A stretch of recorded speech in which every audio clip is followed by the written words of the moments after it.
ह्या डिटेक्ट झालेल्या महिला आहेत, पण माझ्याकडे अशी माहिती सुमारे 2000 महिला अंबरनाथमध्ये बोगस वोटिंगसाठी आणलेल्या आहेत आणि मुंब्रा, भिवंडी, मालेगाव पासून या महिला आणलेल्या आहेत आणि अशा महिलांचा वापर बोगस मतदानासाठी केला जातो.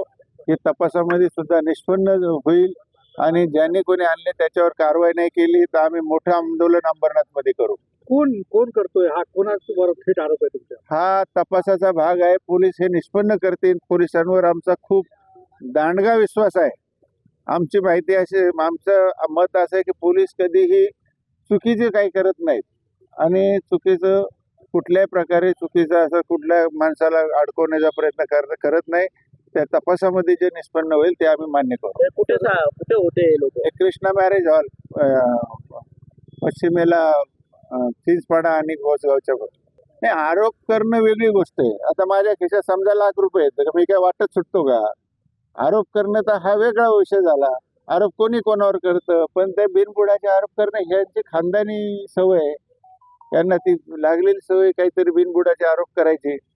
पण तुम्ही डिटेक्ट करा, त्याच्यामध्ये तपास बघा. तर माझ्याकडे पैसे खिशात पैसे म्हणून का मी काय पैसे वाटत सुटलो का?